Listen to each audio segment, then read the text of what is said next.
Bonjour à toutes et à tous, une nouvelle émission au miroir du passé, cette fois consacrée à la question des vaccins. Et nous recevons aujourd'hui Anne-Marie Moulin, qui est médecin, qui est agrégée de philosophie et qui a beaucoup travaillé sur l'histoire des vaccins. Mathilde Larère, bien sûr, que vous connaissez. Nous avons choisi de vous parler aujourd'hui des anti-vax. Comment est-il possible d'être anti-vaccin, d'être opposé au vaccin ? Alors bien entendu, il y a un certain nombre de faits d'actualité qui nous ont menés à cette émission. Je peux en reprendre par exemple 2 ou 3. L'UNICEF, cette année, il n'y a pas très longtemps, a désigné la France comme l'un des 10 pays responsables du regain de la rougeole depuis 2017. L'OMS a déclaré récemment que ce qu'elle appelle l'hésitation vaccinale, joli terme plutôt que opposition, l'hésitation vaccinale était considérée selon elle comme l'une des 10 menaces sur la santé mondiale en 2019. Et il y a un petit peu plus longtemps, une enquête a fait beaucoup parler d'elle, celle de Heidi Larsson, qui est une enquête qui aurait montré que la France ne serait plus ce fameux pays de Pasteur. Là, regardez, on va voir une assiette qui montre véritablement la France comme ce pays de l'universel pastorien, avec ses citoyens cosmopolites qui sont représentés. La France n'est plus le pays de Pasteur. Regardez, elle apparaît en noir sur la carte. C'est véritablement la tache noire. Il paraîtrait que près de 41% des personnes interrogées, des Français, seraient très sceptiques sur le caractère sûr des vaccins. Alors peut-être quelques mots pour commencer, Anne-Marie, sur cette enquête Larsson qui est toujours présentée comme l'enquête emblématique de cette France devenue l'un des pays les plus sceptiques. Je pense que cette représentation qui est très prégnante, la France, le pays de Pasteur, le mouton noir des résistances, cela repose sur une seule question. La réponse à la question, 50% des Français ne pensent pas que les vaccins soient sûrs. Voilà, safe, c'était vraiment la question qui était posée, est-ce que c'est safe ? Du terme clé employé. Et je pense que ça marque surtout une sorte de désillusion de la part des gens qui, au pays de Pasteur, pensaient que les vaccins étaient nécessairement efficaces à 100%, sans aucun danger, et si possible gratuits. Et il y a une certaine déception, un amour déçu dans cette déclaration. Mais encore une fois, 50%, les anti-vaccins représentent un monde mouvant qu'on va découvrir aujourd'hui et qui est beaucoup plus complexe que cela. Et pour terminer, je voudrais indiquer que personnellement, je ne suis ni pour ni contre la vaccination, comme un grand dogme. Je suis pour ou contre tel ou tel vaccin, contre telle ou telle maladie, dans tel ou tel contexte. Voilà, et c'est ça qu'on voudrait aujourd'hui historiciser, un petit peu montrer que la question n'est pas si facile à trancher et que c'est pas forcément une question de pour ou de contre. Et peut-être commencer donc par le vocabulaire. Le vaccin, finalement, c'est quoi ? Ça vient d'où ? Ça fonctionne comment ? Alors le vaccin, ça vient de vacca, le latin, la vache, parce que le premier vaccin, c'est la vaccine. Parce que c'est le pus de la vache atteint d'une maladie bénigne que Edward Jenner, un médecin anglais, a transféré sur un enfant pour le protéger de la variole, une maladie beaucoup plus grave. Le terme de vaccin, à cette époque, ne désigne que la protection contre la variole. C'est Pasteur qui a transformé le terme en un terme général pour tous les vaccins à venir, c'est-à-dire les moyens de protection contre les maladies. Du coup, ce caractère hérité de la vache a donné lieu à une iconographie assez intéressante. En fait, parce que comme on va le voir, les anti-vaccins, ils existent dès le début et même avant la vaccination, parce qu'avant la vaccination, il y avait une inoculation de la variole. Bon, on va pas rentrer dans les détails, mais quand Jenner invente le vaccin, les anti-vax commencent à s'en saisir. Et là, on a par exemple cette très belle caricature de Gilles Rey, qui est un grand caricaturiste anglais, qui a fait beaucoup de caricatures contre-révolutionnaires. Et en fait, on voit des bubons des vaches qui sortent sur les détails, parce que justement cette origine animale a été saisie immédiatement comme preuve de la dangerosité et de le côté peu naturel des vaccins. Oui, alors quand même, on a globalement, on a du mal à comprendre comment est-ce qu'on peut être contre une méthode qui a fait dès le début en fait ses preuves. Donc qu'est-ce qui se joue, qu'est-ce qui est soulevé comme question, je sais pas, du rapport à la science ou comme question sociale lorsqu'on se dit contre les vaccins? Il y a d'abord quelque chose de très simple. Quelqu'un est en bonne santé, il ne demande rien, et voilà qu'on va le vacciner, c'est-à-dire quand même quelque part perturber le fonctionnement de son organisme. Il n'avait rien demandé.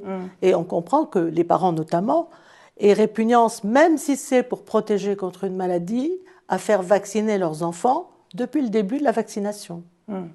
Alors, toi, tu as été mobilisé en 2016 dans le cadre d'une commission qui, justement, s'est posé la question de savoir, faut-il rendre les vaccins obligatoires, lesquels et pourquoi? Est-ce que tu peux juste, on va voir là la fiche de la commission, mais est-ce que tu peux juste nous expliquer un petit peu en quoi a consisté cette commission? Cette commission était supposée organiser un grand débat populaire, un débat à la fois chez les citoyens, les simples citoyens, et aussi chez les professionnels de santé, pour savoir, en fait, pour répondre à une question pratique, comment améliorer la situation de l'acceptation vaccinale. Et c'est au fur et à mesure des discussions, des concertations, que finalement la commission a publié un rapport, et dans ce rapport, il y avait la proposition de rendre obligatoire non plus les 3 vaccins historiques qui subsistaient jusque-là, mais 11 vaccins. D'accord. Alors, les 3 vaccins historiques, c'était? La diphtérie, le tétanos et la polio. Et la polio. OK. Et 11 vaccins. Vous décidez 11 vaccins. Sur quels critères? Sur le critère de leur efficacité indéniable? C'est pas tout à fait ça. C'est pas tout à fait ça. C'est une question plutôt de stratégie. Il y avait plusieurs stratégies possibles. Une des stratégies était d'abandonner complètement l'obligation et de décider d'une période temporaire où on observerait ce qui allait se passer. Si les gens se vaccinaient ou pas, quoi. Voilà. Et l'idéal pour tout le monde, c'était que sans se sentir obligés, les gens se fassent vacciner. Oui. L'idéal. La deuxième solution, c'était celle de garder la situation actuelle, c'est-à-dire à cette époque garder 3 vaccins obligatoires. C'était bizarre parce que finalement ces 3 vaccins ne correspondaient pas à des priorités de santé publique, c'était un reflet de l'histoire. Et surtout, il n'y avait plus de possibilité de se faire vacciner seulement les 3 vaccins obligatoires. Les seringues combinant la plupart du temps plusieurs vaccins, les gens se sentaient piégés. Donc la solution qui a été choisie, elle a été choisie au nom d'un argument plus stratégique que scientifique, à savoir si on recule et si on abandonne complètement l'obligation, quelque part les gens vont se sentir floués. On nous a obligés pendant des années, et voilà que tout d'un coup, on nous avoue que c'était pas indispensable. Oui, c'est ça, c'est majeur, voilà. Donc, tout à coup, finalement, on nous dit, ben, c'est pas si... oui. Donc, en fait, ça pouvait même augmenter les inquiétudes face au vaccin. Voilà. Donc, on a espéré passer en force, et finalement, parler de 11 vaccins. À rappeler quand même que ces 11 vaccins ne sont pas en même temps, contrairement à ce que beaucoup de gens croient. Leur pauvre bébé va avoir 11 vaccins d'un seul coup. Ouais, il y a des images avec plein de... Il va convulser. Voilà, plein de seringues qui s'abattent sur lui. Pas du tout. Ils sont quand même étalés au cours des 2 premières années. Alors, cette question de l'obligation, elle est majeure, en fait, pour comprendre justement tout ce mouvement d'opposition à la vaccination. Peut-être que on peut commencer par revenir dessus aussi, Mathilde, en montrant que elle a, depuis le début, en fait, cette question de l'obligation a posé problème à certains. En tout cas, elle a toujours été posée parce qu'il y a la question des vaccins, de leur dangerosité ou enfin du rapport risque-bénéfice, mais la question de savoir si un État ou un juge, parce que des fois c'est les juges qui décident, peuvent obliger un parent ou donc un individu à se vacciner, c'est une autre question qui se double. Et souvent d'ailleurs, les antivax sont plus contre l'obligation que contre les vaccins. C'est vraiment deux débats différents. Alors, dès le début, en fait, la question de l'obligation se pose et est discutée au demeurant. En gros, début 19e, mais tu me dis si je me trompe, mais la plupart des monarchies disent qu'il faut que ce soit obligatoire. Mais c'est pas appliqué, donc en fait, on peut pas vraiment le compte. Le premier pays qui va vraiment imposer l'obligation, c'est l'Angleterre. L'Angleterre, au début, c'est vraiment la matrice, la première qui oblige, loi de 1853, renforcée en 67, renforcée en 71, avec une obligation qui est suivie d'amendes si les gens ne se font pas vacciner, d'impossibilité de trouver du travail si on n'est pas vacciné, les travailleurs doivent filer des certificats, les pauvres ne peuvent pas toucher l'assistante s'ils n'ont pas le certificat, donc bon, cette obligation. Le Canada suit, l'Allemagne emboîte le pas avec une loi très importante de 1874. Les États-Unis, eux, ne sont pas sur leur territoire pour l'obligation, mais en revanche, pour avoir le droit de rentrer à Ellis Island, il fallait un certificat de vaccination. La France, elle, a une situation différente, puisque la France, elle, va rentrer tard dans un régime d'obligation, puisque la loi ne date que de 1902. Donc, finalement, presque 50 ans après l'Angleterre, avec ce que l'on connaît, c'est-à-dire les vaccins obligatoires dans les 6 premiers mois de la vie, puis des rappels obligatoires, puis le carnet de vaccination, puis des attestations de vaccination. Il faut être vacciné pour être à l'école, on est vacciné au service militaire, donc il y a tout un dispositif. Hein. On a par exemple là une image, c'est une photo de Geza Vandor, on voit une petite fille qui se fait vacciner à l'école. Il y a aussi des vaccinations dans le cadre du service militaire. Au tout début, c'est pas super appliqué, ça le sera vraiment dans les années 50. Hein. C'est avec le BCG que va y avoir une vraie politique. Parce qu'au début, les conseillers municipaux, enfin les magistrats municipaux ne l'appliquent pas trop. Et ce qui est fou, c'est qu'au moment où la France rentre dans l'obligation, l'Angleterre, elle, choisit plutôt une forme d'objection de conscience. Hein. On l'a pensé pour le vaccin avant de le penser pour le service militaire, avec la possibilité pour les parents de dire qu'ils ne veulent pas vacciner leurs enfants. Et aux juges de trancher, et ça dépendait des juges acceptés parfois. Donc la couverture vaccinale anglaise va baisser. Donc ça dépend des pays en fait. Alors il y a aussi quelque chose qui a beaucoup fait parler dès la fin, enfin au milieu du 19e siècle, c'est la question des vaccinations obligatoires dans les colonies, puisqu'on parle de l'Angleterre, on parle de la France. On a évidemment là 2 puissances coloniales. Alors, est-ce que nous avons, grâce au vaccin, apporté la civilisation dans les colonies, Anne-Marie? Nous le pensions, et nous le disions. Mais c'est vrai que, par exemple, en Algérie, où la vaccination contre la variole a été introduite très tôt, pratiquement à l'arrivée des Français après 1830, et il y a eu une résistance, qui est une résistance avant tout à l'État colonial. À l'État colonial qui, en plus, supplante d'anciennes pratiques qui étaient considérées comme faisant partie de la culture.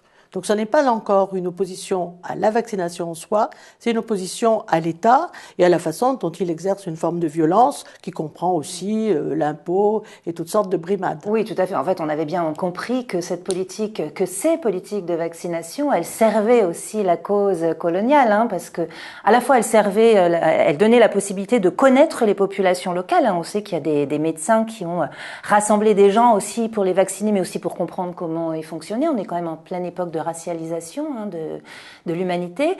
Et puis, ça servait aussi à pouvoir dire, regardez, on leur apporte, on met en place une politique de santé publique. Alors dans ce livre-là, Antivax, qu'on vous donnera en bibliographie à la fin, il raconte aussi les rumeurs qui pouvaient circuler autour de la vaccination. C'est-à-dire que, comme tu le disais, en Algérie, milieu du 19e, on disait, mais en fait, ils veulent nous stériliser, c'était des stérilisations forcées, etc. C'est-à-dire qu'on vaccine, mais on n'explique pas du tout comment ça fonctionne, à quoi ça va servir, etc. Et là, on voit bien qu'on a aussi une sorte de registre aussi d'autoritarisme qui peut justifier ce type d'opposition à la vaccination.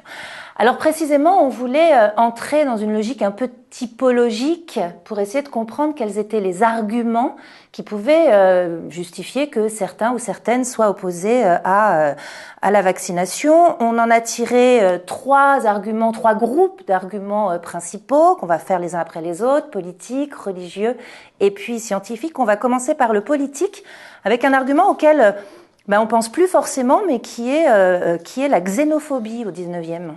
Alors, on va dire que plus qu'un argument, c'est un prétexte. C'est-à-dire que c'est des gens qui sont anti-vax et ils vont utiliser des arguments de type xénophobe pour justifier leur position anti-vaccin.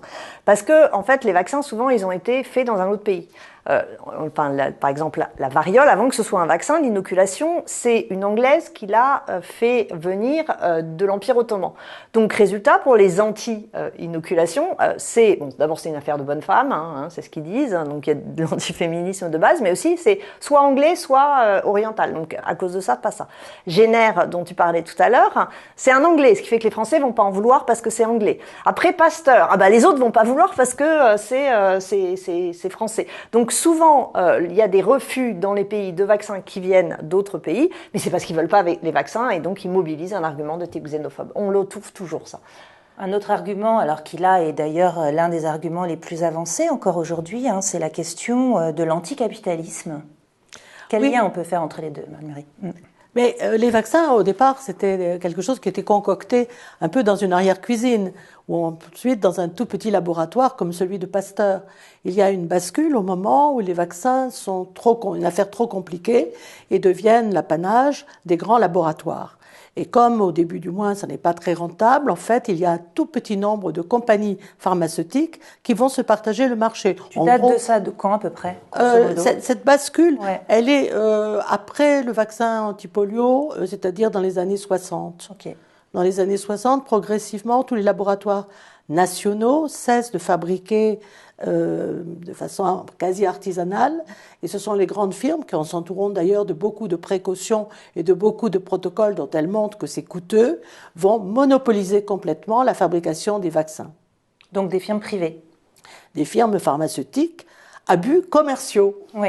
Donc justement, il y avait Yannick Jadot qui intervenait juste après sa victoire, enfin son score aux élections européennes, et qui était interrogé sur son rapport au vaccin, et qui disait non, je ne suis pas contre les vaccins, mais en revanche, je pense qu'il faut contrôler les lobbies pharmaceutiques. À quel moment aussi ça apparaît, cette histoire parce que les années 60, c'est une chose, une première étape de privatisation, on peut dire, et puis tout à coup, ce côté lobby pharmaceutique, Big Pharma. Voilà, Big Pharma. Est-ce que ça, on peut le dater? Est-ce que c'est une réalité? Est-ce que c'est un fantasme, à ton avis? Ce n'est pas un fantasme, c'est effectivement une découverte. D'abord que les vaccins qui au départ étaient soit gratuits, soit très peu chers, c'est d'ailleurs une des raisons pour lesquelles c'était un des instruments de la santé publique aux colonies, c'est que c'est une façon d'éviter de médicaliser ce qui coûte cher, c'est une médicalisation à bon marché. Mais ce caractère de bon marché a disparu progressivement au fur et à mesure qu'il y avait de nouveaux vaccins fabriqués avec des techniques de biologie moléculaire coûteuses. Et à ce moment-là, les vaccins deviennent chers. Et c'est ça aussi qui fait basculer, en faisant soupçonner par l'opinion, que c'est une question de bénéfices illicites. Est-ce qu'il y a une réalité derrière ça? Des bénéfices, il y en a, incontestablement, d'autant plus que les nouveaux vaccins qui viennent d'apparaître sont beaucoup plus chers et représentent donc maintenant potentiellement un bénéfice. D'ailleurs, les firmes pharmaceutiques ont dans leur portefeuille, expression bien caractéristique, ils ont plusieurs vaccins à venir qui ne correspondent pas nécessairement aux priorités de santé publique ou en tout cas aux priorités de santé publique telles que les perçoit la population. Donc on peut comprendre qu'il y ait quand même cette aversion et cette suspicion, cette hésitation vaccinale, comme dit l'OMS, sur des bases qui sont des bases de rejet aussi on va dire, d'un fonctionnement néolibéral global. Du marché. Du marché. Un autre prétexte politique, on en a parlé un petit peu tout à l'heure, c'est cette question justement contrainte, liberté, autorisation, rapport à l'État en fait. Oui, parce qu'en fait, ce qui se joue face à l'obligation, c'est d'un côté, donc l'État peut obliger des personnes, obliger des parents, donc ça remet en cause le droit de chacun de savoir ce qu'il prend ou pas comme médicament, et puis la puissance paternelle. Et en fait, ça se heurte à ce qu'on appelle l'habeas corpus, donc le fait que normalement l'État ne doit pas intervenir sur le corps des individus, enfin il peut pas y avoir d'autoritaire. D'où d'ailleurs pas mal d'images anti-vax qui jouent là-dessus. Alors moi, par exemple, j'ai trouvé cette image, on voit donc la main d'un bébé, c'est tout mignon, forcément, un petit bras tout mignon et tout. Puis il y a écrit « Mon corps m'appartient », ce qui est fou quand on sait que cette expression « Mon corps m'appartient » vient de la lutte pour le droit à l'IVG. Et justement, enfin, il y a une espèce de percutage icono qui est intéressant. Mais voilà, c'est ça, c'est de dire que finalement, l'État n'a pas à prendre le contrôle des corps des citoyens, ce à quoi on répond, bah oui, mais en même temps, c'est une question de santé publique et que certains vaccins, c'est altruiste, c'est pour protéger l'ensemble du corps social, en fait. L'autre argument, c'est un argument lié, alors lui aussi, il est extrait. Et puis encore une fois, tout n'est pas indépendant, chacun des arguments se répondent, mais qui est lié à la question écologique. Alors, quelle articulation est-ce qu'on peut faire entre la méfiance vis-à-vis des vaccins et l'écologie, pour le dire rapidement? Je pense qu'il y a le rêve d'une bonne nature. L'écologie, c'est respecter l'ordre de la nature, c'est respecter une diversité qui a été bouleversée ces dernières années, c'est respecter aussi la marche naturelle de l'organisme et la façon dont il survit en s'adaptant au milieu bactérien, au milieu microbien. De là l'idée qu'une bonne rougeole, c'est mieux. Ça renforce l'immunité, la protection de l'enfant. C'est beaucoup mieux qu'un vaccin fabriqué, artificiel, etc. Toutes ces considérations philosophiques confluent pour faire une nébuleuse qui est très variable suivant les individus. Chacun y met sa petite note personnelle. Alors, est-ce qu'une bonne rougeole, c'est bien? Une bonne rougeole, quand elle se passe bien, Bien sûr, c'est vrai que ça... Une des difficultés avec le vaccin contre la variole, c'est qu'on a découvert qu'il fallait revacciner. La plupart des maladies dites immunisantes, c'est pour la vie. La rougeole, la varicelle, etc. Oui, on l'a qu'une fois, quoi. On l'a qu'une fois. Donc le vaccin était supposé imiter la nature. En fait, il ne l'imite pas bien et on a eu beaucoup de mal à accepter le fait qu'il fallait revacciner contre la variole. D'accord. Et pourquoi est-ce qu'on s'inquiète du coup de ce regain de la rougeole? Alors, laissons-nous rougeoler en paix? Il y a toutes sortes de raisons. Il y a aussi le fait que les gens oublient que c'est souvent le fait de petites communautés qui ne sont pas vraiment préoccupées beaucoup par leur santé ou qui échappent par leur mobilité aux sanctions de santé publique. Ça a été le cas pour l'épidémie de Clermont-Ferrand. C'était quand l'épidémie? C'était il y a 3-4 ans et dans un groupement de tziganes. Donc évidemment, en plus, ces événements donnent lieu à toutes sortes de déviations. Oui, on parlait de xénophobie, là il y a eu, j'imagine, du racisme. Exactement. Oui. Mais on peut mourir de la rougeole. On peut mourir de la rougeole et surtout, ce qui est peut-être le plus grave, on peut en rester neuneux. Une encéphalite post-rougeoleuse, c'est très grave. Et il y a des gens qui sont moins résistants à la rougeole que d'autres? Alors ça, on peut le dire de toutes les maladies. Et on peut le dire aussi, et c'est un des gros problèmes scientifiques derrière la vaccination, c'est que chaque individu est unique, ce qui est très bien, mais en même temps réagit de façon unique. On ne peut donc pas exclure qu'il y ait des réactions individuelles défavorables à un vaccin. En tout cas, ce qu'on sait, c'est que l'immunité procurée par un vaccin est légèrement variable d'un individu à l'autre. D'accord. Et est-ce que se protéger de la rougeole protège aussi son voisin? Oui, bien sûr. Voilà. Bien sûr, parce que si on se vaccine, à ce moment-là, la transmission est brisée. Le gros problème de la rougeole, c'est que c'est extrêmement contagieux. Un rougeoleux peut contaminer une vingtaine d'enfants. Et par conséquent, pour arriver à briser la chaîne de transmission, il faut obtenir une couverture vaccinale qui est beaucoup plus élevée que dans le cas d'autres maladies. Par exemple, c'est de l'ordre de 95% ou plus. Ah ouais. Ce qui est très difficile à obtenir. Alors, on a découvert, et toi, tu as la coutume de le citer aussi, toujours sur cette question de l'écologie, du rapport à la nature, etc., que Hitler était lui-même anti-vax. Oui, mais on dit bien que l'armée, la Wehrmacht, n'a pas suivi. Ça, mais comment est-ce qu'on peut expliquer ça? Comment est-ce qu'on peut corréler la question du nazisme et le scepticisme vis-à-vis des vaccins? C'est plutôt les particularités des individus de Hitler, qui sont quand même d'ailleurs des particuliers. Il avait son propre médecin qui le soignait avec des méthodes alternatives, mais visiblement, l'autorité militaire n'a pas suivi du tout.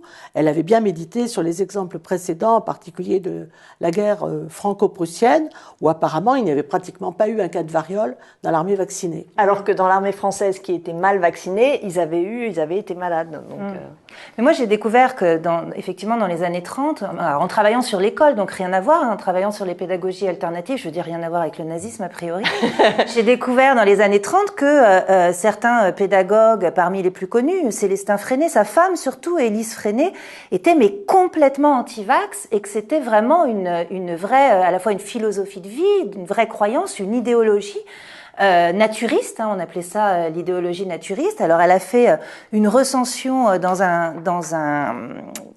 une revue, elle a fait une recension d'un livre que j'ai découvert aussi, du docteur Chavanon, je ne sais pas si tu le connais. Non. Ce livre s'appelle, il a été publié en 1938, il s'appelle « On peut tuer ton enfant ». Donc là, on voit aussi le lien qui est fait à la fois entre la question de la protection de l'enfance, du rapport à la nature, des médecines alternatives, etc. et comment tout ça fait vérité aussi pour un certain nombre d'individus dits progressistes aussi. C'est ça qui est intéressant. Alors le fil religieux, parce que c'est pareil, tout ça est lié aux politiques. Est-ce qu'il y a un lien entre des formes d'intégrisme religieux et des hostilités au vaccin ? Il y a toujours eu un fil religieux, à savoir, est-ce qu'on a le droit de contredire la destinée? Après tout, les décrets de Dieu, pour pratiquement tous les religieux, sont des décrets absolus. Et en fait, et tout naturellement, dans chaque religion aussi, il y a un encouragement au contraire aux religieux d'abord à protéger les voisins, argument altruiste, mais aussi à veiller sur lui. Il n'y a aucune indication du suicide, par exemple, et on pourrait assimiler quelque part le refus de vacciner ses enfants à une forme d'assassinat ou de suicide.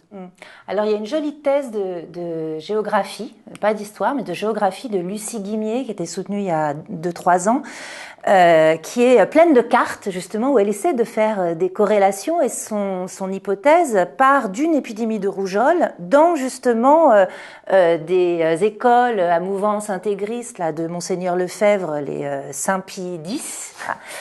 Et ensuite, elle élargit cette question justement pour essayer de voir s'il y a des corrélations véritables entre l'appartenance religieuse et les hésitations à se vacciner. Elle part notamment des écoles alternatives, là encore, des écoles Steiner-Waldorf, les anthroposophes, alors ceux qui ont vraiment toute une philosophie de la vie, d'harmonie avec la nature, etc., la vie claire, le bio, le machin.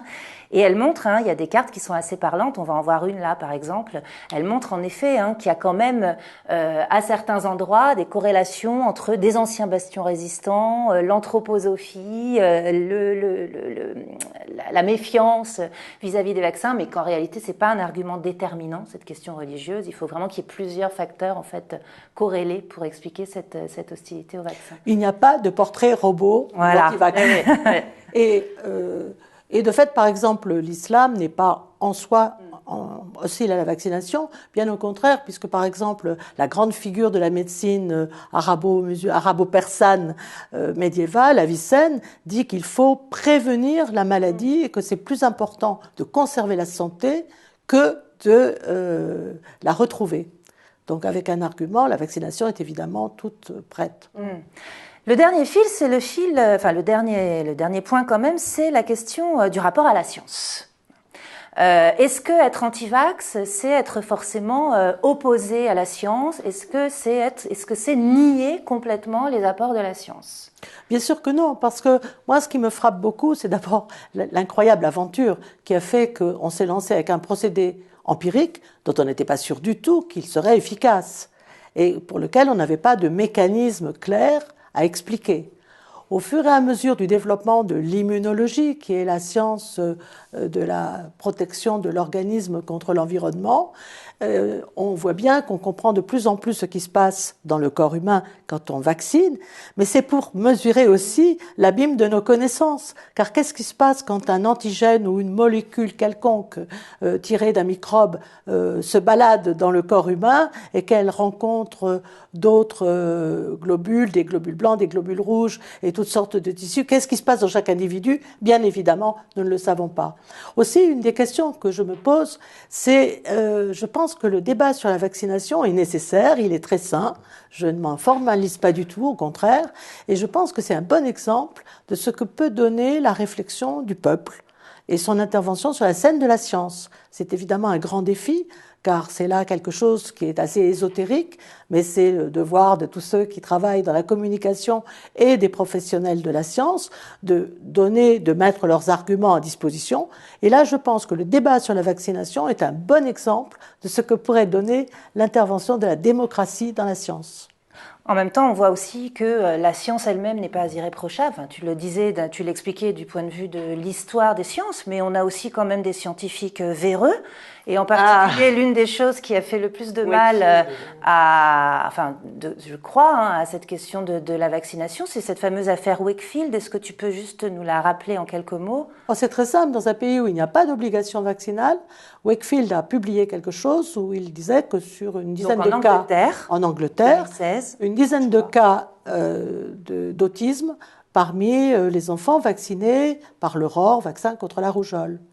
Et peu de temps après, ça a fait un impact terrible en Angleterre, mais pas en France. Alors juste, je te coupe, on va voir justement Lucie Guimier, dont je parlais, a travaillé aussi sur cette affaire Wakefield, et elle a fait un graphique pour montrer le lien entre le moment de publication de l'article et la baisse du nombre de vaccins en Angleterre et la baisse aussi de la couverture vaccinale. Alors là, vous regardez les courbes, on voit bien cette petite baisse à partir de la date de publication. C'est pas énorme, mais quand même, on dit qu'on a perdu 10 ans dans la couverture vaccinale sur la rougeole.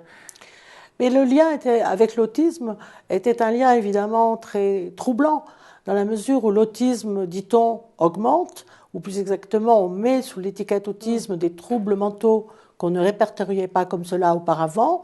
Et pour les parents, je pense que c'est un véritable soulagement de penser qu'il y a une cause. Ouais. Et en plus, de penser que c'est une cause évitable, qu'il leur impose de participer à une croisade. Alors évidemment, après, on a découvert, parce que je disais scientifique véreux, c'est pas une façon de parler, hein, c'est vrai, on a découvert qu'il avait été payé. On a découvert que lui-même avait fait breveter avant un autre vaccin qui s'apprêtait à sortir sur le marché juste après, qu'il avait payé des gens de son échantillon. Donc, tout a été prouvé. On va voir là aussi l'image de l'article barré en rouge, hein, comme vraiment, ça y est, il est banni de la reconnaissance scientifique. Et pourtant, c'est encore une enquête qui est régulièrement mise sur la table en France pour montrer cette corrélation entre la rougeole et l'autisme. Il y a quand même un peu d'irrationnel là-dedans. Non, pas tellement. Il y a au fond un besoin, au contraire, très rationnel de trouver une explication. Dans la mesure où l'autisme, ou la sclérose en plaques d'ailleurs, n'a pas vraiment d'explication, je pense que le vaccin fournit une sorte d'apaisement, puisqu'il propose une option et il propose aussi un sujet de recherche. D'où la réclamation par le public de plus de recherche sur ces questions. Bon, mais est-ce qu'il y a un lien entre la rougeole et l'autisme ? Ah, voilà une question brute. À ma connaissance, non. Voilà comment on peut répondre scientifiquement. Mais il y a beaucoup d'incertitudes, je voudrais répondre, l'autisme c'est dû par tel microbe, et là je ne peux évidemment pas le dire. Voilà, on ne connaît pas en fait Il y a probablement un mélange de facteurs, comme on dit maintenant, génétiques et épigénétiques. On avait envie de terminer cette émission en vous montrant aussi un certain nombre d'images de modalités d'action des antivax, parce qu'ils sont encore extrêmement présents. Hein. Quand on tape sur Internet aujourd'hui, on a évidemment toute une... Je ne sais pas comment c'est indexé sur Google, mais on commence par ça, en fait. Quand on veut se renseigner sur les vaccins, les premiers liens sur lesquels on touche, ce sont des liens antivax. Alors, c'est pas nouveau non plus. Est-ce que tu peux nous commenter un petit peu cette apparition successive d'images, et puis on va terminer là-dessus. Oui, donc il y a toujours eu des images anti-vax, d'autant que les anti-vax se sont appuyés sur l'image, parce que forcément le poids des mots, le choc des photos, l'image est supérieure. Alors, justement, avant la photo, c'est des images. On a vu tout à l'heure Gilles Rey. Il y en a une autre, par exemple, là qu'on voit, ça s'appelle le monstre de la vaccination. C'est exactement contemporain de la caricature de Gilles Rey, donc 1780. L'auteur est anonyme, mais alors on voit des adorateurs du vaccin qui nourrissent un monstre. Hein, vous pouvez voir, le monstre est affublé de cornes et d'une queue de vache. C'est la vaccine dont on parlait tout à l'heure. Et il dévore des enfants. Toujours cette idée. Et il suinte, enfin, il est assez dégoûtant. Il a toutes les maladies. Et les hommes qui s'élèvent contre ce monstre, donc les anti-vax de la fin du XVIIIe siècle, sont présentés comme des héros dont on met le nom sur un obélisque de gloire. Bon, donc ça commence dès le début. Très vite, en fait, on associe donc le vaccin au monstre. Ça peut être le serpent. Là, on a une iconographie anglaise du milieu du XIXe siècle qui associe le vaccin au serpent ou à la mort. Là, ça a toujours été le cas. Le venin, quoi. Ouais. Donc, soit un squelette, soit la faucheuse, bon voilà. Autre stratégie, on l'a vu dans des images qui sont passées avant, mais qu'on peut revoir, on joue sur l'innocence des enfants. Les pauvres petits qu'on va vacciner. Alors, par exemple, on le voit avec cette affiche anti-vax américaine, où on voit plein de mignons bébés menacés par les piqûres. Ce qu'il faut voir, c'est qu'il y avait des tracts et des caricatures dont les anti-vax, par exemple, abreuvaient les casernes. Hein, devant les casernes, on distribuait pour que les militaires refusent de se faire vacciner. Ou, par exemple, en Angleterre, les antivax regardaient le carnet et quand ils voyaient qu'un enfant était né, paf, ils envoyaient une caricature antivax. On en voit une, par exemple, avec une lettre. Sinon, il peut y avoir des manifestations. Il y a une émeute à Rio, début du XXe siècle. Donc, beaucoup d'actions des antivax. Et donc, pour terminer, Anne-Marie, tu parlais tout à l'heure de la question de la démocratie, du rapport entre science et démocratie. Finalement, le mot de la fin, c'est pas est-ce qu'il faudrait donner plus d'espace de discussion entre tous ces gens pour comprendre un peu les enjeux? Je pense que c'est un défi, pas seulement d'ailleurs à propos des vaccins, mais de façon générale pour la médecine, de s'expliquer, d'expliquer et d'écouter. Merci beaucoup. Quelques petits éléments de biblio juste avant de se terminer. J'ai parlé tout à l'heure du livre récent de Françoise Salvadori, Laurent-Henri Vigneault, qui s'appelle Antivax, la résistance aux vaccins du XVIIIe siècle à nos jours, dans lequel la question de l'histoire sociale des antivaccins est particulièrement bien menée. Anne-Marie, toi aussi, tu as publié un livre qui a été réédité il y a 5 ans, qui s'appelle L'aventure de la vaccination chez Fayard. On peut aussi citer le livre de Lise Barnéou, Immunisé, point d'interrogation, un nouveau regard sur les vaccins, qui est paru en 2017. C'est terminé pour aujourd'hui. Merci beaucoup à toutes les deux et à bientôt.